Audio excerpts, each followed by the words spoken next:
Nous continuons le morning de ce lundi matin, le Morning Buzz avec la chronique habituelle de ce début de semaine, celle proposée par David du Carrefour des Réussites. Bonjour David. Bonjour Bernard. Tu vas bien ?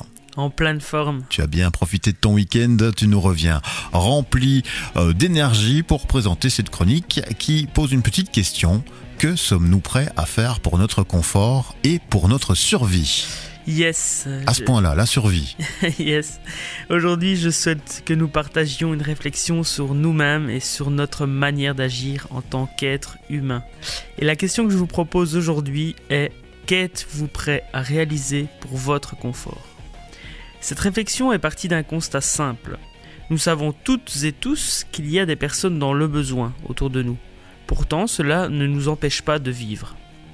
Est-ce que vous accepteriez de partager votre maison, votre argent ou encore votre nourriture avec une personne en détresse ? Nous pourrions peut-être remplacer le mot « partager » par le mot « sacrifier ». Qu'êtes-vous prêt à sacrifier avec plaisir aujourd'hui pour les autres ? Chaque individu possède la réponse qui lui appartient, aucun jugement de valeur. Simplement le fait de se poser cette question vous permettra d'en apprendre plus sur vous-même. Et c'est la raison pour laquelle je vous la pose dans cette chronique.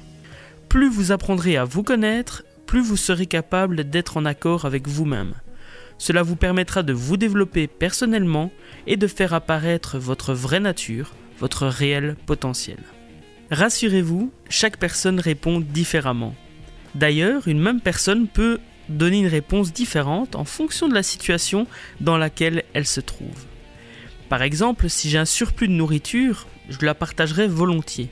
Par contre, si je suis moi-même en manque, je favoriserai mes proches et moi-même. Il n'est plus la question de confort, mais plutôt question de survie. Donc, vous posez cette question, que suis-je prêt à réaliser pour mon confort, vous permettra également de relativiser la situation dans laquelle vous vivez.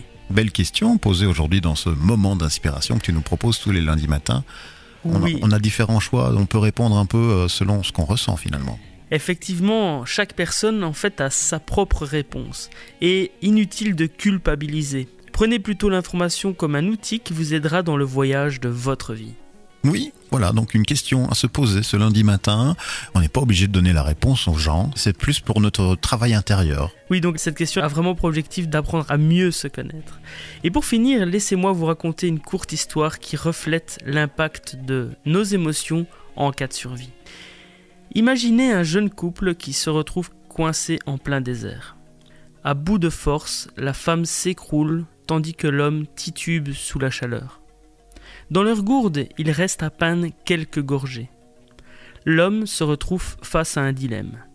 Soit il donne à boire à sa femme pour la sauver, soit il se préserve en terminant le peu d'eau potable qu'il leur reste. Une série de questions va traverser l'esprit de l'homme et malgré son envie de sauver sa bien-aimée, il a bu les dernières gorgées d'eau et il s'éloigne d'elle en larmes. Une manière de voir la situation est de se dire que cet homme est un égoïste, car il a préféré son confort et sa survie avant celle de sa femme.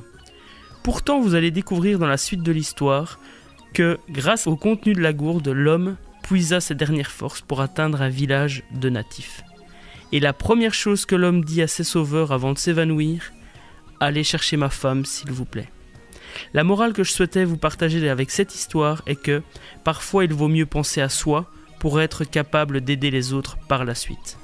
Grâce aux quelques gorgées, l'homme a pu atteindre un village, chose qu'il n'aurait pas pu faire s'il avait porté sa femme à bout de bras. Évidemment, il s'agit d'une histoire et la réalité est parfois bien différente. À vous, chers auditeurs, de savoir ce qui est bon pour vous et pour votre entourage. Ah, j'aime toujours ces petites histoires que tu nous mets en fin de chronique, finalement. Merci pour cette inspiration du moment. Avec grand plaisir. Clairement, on va y réfléchir. Je ne sais pas combien de temps cette question va traîner dans mon esprit. En tout cas, tu as eu le mérite de l'imposer à moi. Merci. Rendez-vous la semaine prochaine. Avec grand plaisir. Plein de succès à vous. Beaucoup de succès pour nos auditeurs, évidemment. La positive attitude et le bonheur, surtout. La musique revient dans le Morning Buzz en ce lundi.